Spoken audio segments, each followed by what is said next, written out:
आपके पास 10 लाख के mutual funds हैं और आप सोचते हो कि ये इन्वेस्टमेंट आप अपने पेरेंट्स को या चिल्ड्रन को या किसी रिलेटिव को गिफ्ट कर दो।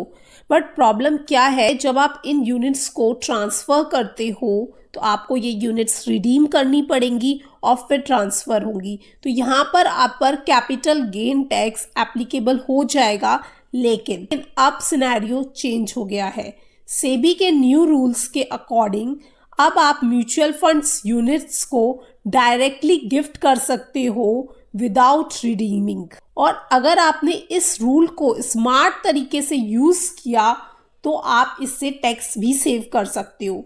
आज के वीडियो में हम सीखेंगे म्यूचुअल फंड यूनिट्स को हम कैसे गिफ्ट करें, टैक्स कैसे लगेगा और कैसे ये जो न्यू रूल है सेबी का, इससे आप अपनी फैमिली टैक्स प्लानिंग को पावरफुल बना सकते हो।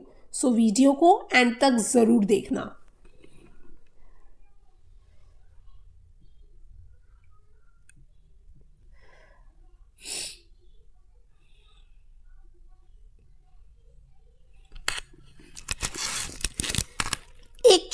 एक छोटी सी स्टोरी सुनिए। 22 साल का एक लड़का था जिसका नाम था SRK। उसने अपनी जॉब स्टार्ट करी और फिर उसके बाद इन्वेस्टिंग शुरू कर दी। वो हर महीने SIP करता और 5 से 6 साल के अंदर उसने 8 लाख का अपना म्यूचुअल फंड पोर्टफोलियो बना लिया। अब SRK सोचता है कि वो काश अपनी ये इन्वेस्टमेंट 8 लाख की कुछ पार्ट अपने पेरेंट्स को गिफ्ट कर पाए। पर प्रॉब्लम क्या थी, पहले अगर आप इन 8 लाख रुपए के म्यूचुअल फंड्स को गिफ्ट करना चाहते थे तो आपको यहाँ से यूनिट्स निकालनी पड़ती, रिडीम करनी पड़ती और कैपिटल गेन टैक्स जो भी एप्लीकेबल होता उसे आपको सरकार को देना पड़ता और उसके बाद आप अपने पेरेंट्स को वो पैसे गिफ्ट कर पाते। मतलब अननेसेसरी आपका खर्चा होता है कैपिटल गेन टैक्स के रूप में। लेकिन अब सेबी ने नए रिफॉर्म्स लाकर इस प्रोसेस को, गिफ्टिंग को इजी कर दिया है।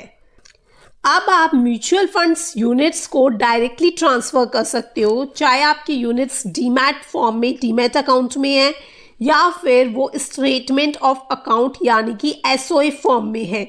दोनों ही केसेस में म्यूचुअल फंड यूनिट्स की गिफ्टिंग पॉसिबल है। इसका मतलब यूनिट्स रिडीम करने की जरूरत नहीं है, कैपिटल गेन टैक्स आपको इमीडिएटली नहीं देना पड़ेगा, मतलब इन्वेस्टिंग कंटिन्यू रहेगी फॉर लॉन्ग टर्म। सबसे important question, mutual fund units को गिफ्ट करने के बाद टैक्स किस पर लगेगा? देखो, इंडिया में म्यूचुअल फंड गिफ्टिंग के टैक्स रूल्स डिपेंड करते हैं कि किसको आप गिफ्ट कर रहे हो। अगर आप गिफ्ट कर रहे हो उन लोगों को जो स्पेसिफाइड रिलेटिव्स की कैटेगरी में आ रहे हैं तो रूल्स अलग एप्लीकेबल होंगे और नॉन रिलेटिव्स के लिए रूल्स अलग एप्लीकेबल होंगे। सबसे पहले बात करते हैं कि अगर आप स्पेसिफाइड रिलेटिव्स जैसे कि parents, childrens, spouse, brother and sister और ग्रैंड पेरेंट्स, इनको अगर गिफ्ट कर रहे हो तो जो रेसिपिएंट है को गिफ्ट मिला है ना, उसको टैक्स नहीं देना पड़ेगा, बल्कि टैक्स फ्यूचर में उसी को देना पड़ेगा जिसने गिफ्ट किया है। ये स्पेसिफाइड रिलेटिव की एग्जेम्पशन इनकम टैक्स एक्ट के सेक्शन 56(2) में मेंशन है।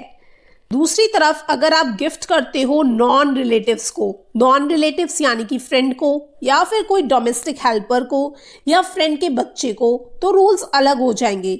यहाँ पर अगर 50,000 से कम है आपकी गिफ्ट तो आप पर कोई भी टैक्स एप्लीकेबल नहीं होगा, नॉन रिलेटिव को कोई भी टैक्स नहीं देना पड़ेगा। लेकिन अगर 50,000 से ज़्यादा का है तो पूरे अमाउंट पर नॉन रिलेटिव टैक्स देगा under the head income from other sources. बहुत लोग सोचते हैं कि मेरी जो वाइफ है उसकी अभी कोई भी इनकम नहीं है क्योंकि मे बी वो हाउसवाइफ है, कुछ भी अर्न नहीं कर रही, तो मैं उसको म्यूचुअल फंड यूनिट्स गिफ्ट कर देता हूँ।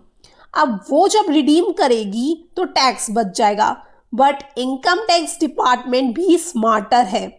अगर हस्बैंड अपनी वाइफ को गिफ्ट करता है या कोई भी पेरेंट अपने किसी भी चाइल्ड जिसकी एज 18 से कम है, माइनर चाइल्ड को गिफ्ट करता है, या फिर फादर इन लॉ, ठीक है, वो गिफ्ट कर रहा है डॉटर इन लॉ को, यानी कि ससुर अपनी बहू को गिफ्ट कर रहा है, तो इनकम क्लबिंग रूल एप्लीकेबल हो जाता है।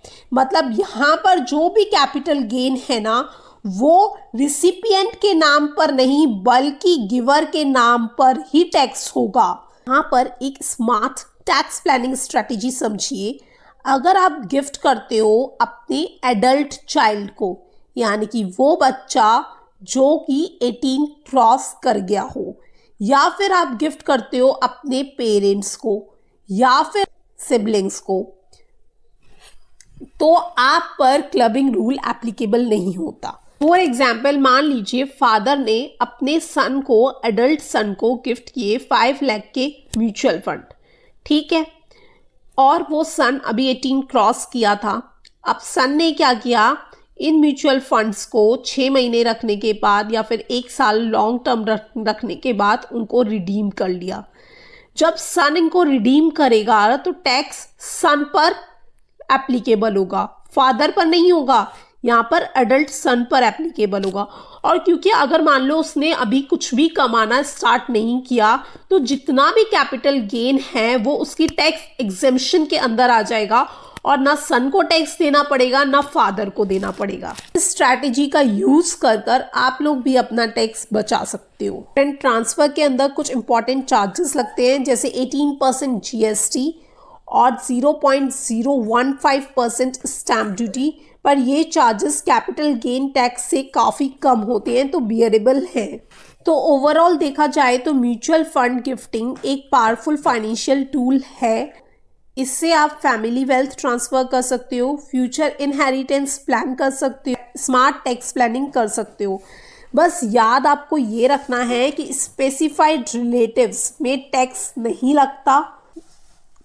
क्लबिंग रूल स्पाउस और माइनर चाइल्ड पर अप्लाई होता है।